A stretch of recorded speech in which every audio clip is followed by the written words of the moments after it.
अंजलि की उम्र लगभग 30 साल हो चुकी थी। वो एक स्कूल में टीचर की जॉब करती थी। अंजलि के घर में उसकी माँ के अलावा उसका छोटा भाई और भाभी भी रहा करते थे। 30 साल की उम्र होने के बाद भी अंजलि की अब तक शादी नहीं हुई थी।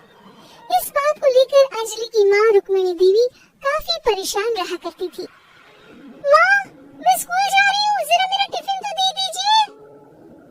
अब क्या पूरी जिंदगी मैं तुझे टिफिन बना कर देती रहूंगी? अरे कुछ सोचा भी अपने बारे में या बस ऐसे ही? क्या माँ, सुबह सुबह फिर वही बातें लेकर बैठ गई? माँ गलत क्या कह रही है अंजलि दीदी? इतनी उम्र हो चुकी है आपकी, माँ कब तक आपकी सेवा करती रहेंगी? भाभी, मैंने माँ को कब कहा कि मेरी सेवा करूं? वैसे भी अपना टिफिन मैं खुद तैयार कर लेती हूँ, बस टेबल से उठाकर देने को ही तो कहा था। वैसे अंजलि दीदी, देखा जाए तो टिफिन उठाकर देने की उम्र तो आपकी है। आपका अपना घर परिवार बच्चे होते तो ये जिम्मेदारी आज आप पूरी कर रही होती। एक बात मेरी समझ में नहीं आती, अगर मेरी शादी नहीं हुई तो इसमें मेरी क्या गलती है और तुम सब लोग मेरे पीछे क्यों पड़े रहते हो? अरे कुछ कहना क्या पीछे पड़े रहना होता है? अपने छोटे भाई को देख, तुझसे 3 साल छोटा है लेकिन 2 बच्चे खेल रहे हैं आंगन में। मुझे आप लोगों की कोई बात नहीं सुननी, जा रही हूँ मैं। और आप में से किसी को मेरा कोई काम करने की जरूरत नहीं है, मैं खुद संभालूंगी। इतना कहकर अंजलि वहाँ से चली जाती है।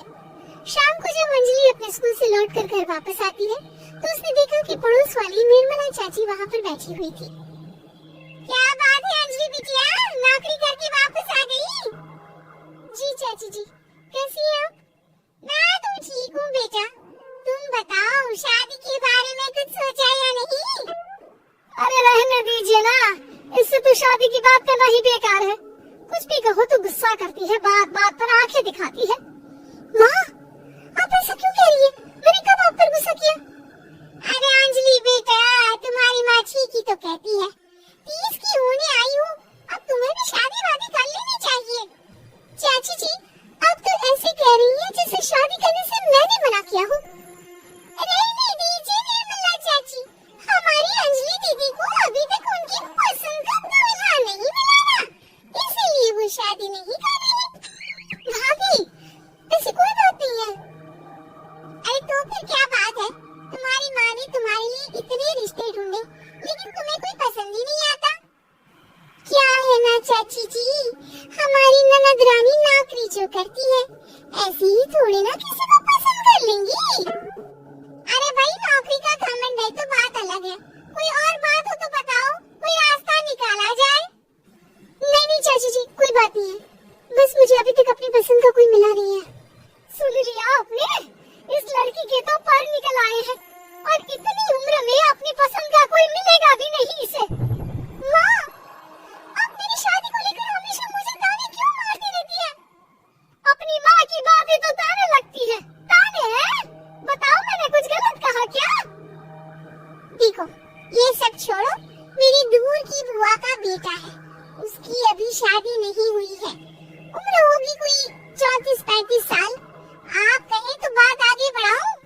अरे हाँ हाँ, क्यों नहीं, ये भी कोई पूछने की बात है। अरे जल्दी से लड़की को यहाँ बुला लो। माँ, आप मुझसे पूछे बिना मेरी शादी की बात करने जा रही हैं और मेरी उम्र 30 भी पूरी नहीं हुई है। निर्मला चाची कह रही है कि वो लड़का 35 साल का है।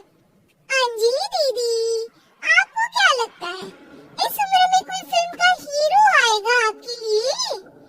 देखिए, अब पसंद और नापसंद की बात तो रहने दीजिए, पसंद करने की उम्र तो आपकी निकल चुकी, अब तो जो भी मिले उसी से शादी कर लीजिए, इसी में भलाई है।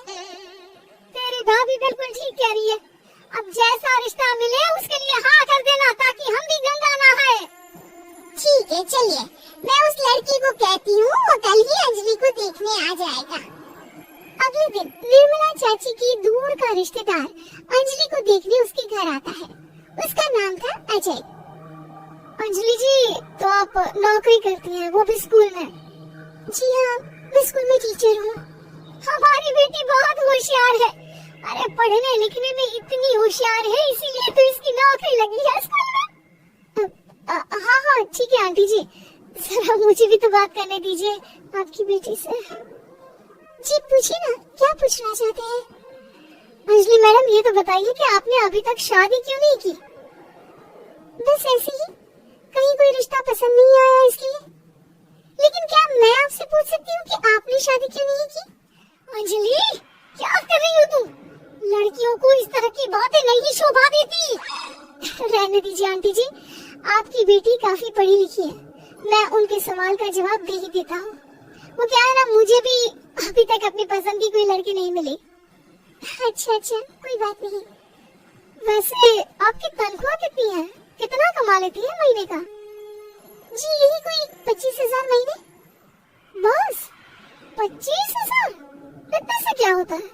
इतने से तो आजकल घर भी नहीं चलता। आपके कहने का क्या मतलब है? अरे मैं तो ये सोच कर आया था कि नौकरी वाली लड़की है, आराम से 40,000 कमाती होगी। माफ कीजिएगा, आपका और मेरा रिश्ता नहीं हो सकता। जी कोई बात नहीं, मुझे भी आपके साथ शादी करने में कोई इंटरेस्ट नहीं है। अंजलि, किस तरह की बात कर रही हो? घर आए रिश्ते को ठुकरा रही हो तुम। दीदी, अभी इस उम्र में आपको इतनी अकल नहीं दिखानी चाहिए। अच्छा खासा रिश्ता हाथ से निकल गया, कहीं ऐसा ना हो कि जिंदगी भर कुंवारी ही रह जाओ आप। कुछ दिन और ऐसे ही निकल जाते हैं और अंजलि की शादी कभी नहीं होती। अंजलि के परिवार वाले बिंदास उसे ताने मारते रहते हैं, लेकिन अंजलि एक बड़ी नौकरी की तैयारी करती है और उसमें सिलेक्ट होने के बाद अंजलि को एक बहुत बड़ी नौकरी मिल जाती है। अब तो दीदी की नखरी और भी ज्यादा बढ़ जाएंगी भाई। अब तो इतनी बड़ी नौकरी जो लगी है, अब इनकी शादी होने से रही। माँ, मुझे नौकरी के लिए दूसरे शहर जाना पड़ेगा। आप जानती हैं ये बहुत बड़ी जॉब है और इसमें पैसे भी बहुत ज्यादा मिलेंगे। अच्छा, कितने पैसे मिलेंगे बेटा? माँ, मुझे हर महीने 90,000 सैलरी मिलेगी। क्या? अरे वाह वाह, ये तो बहुत अच्छी बात है। लेकिन फायदा क्या?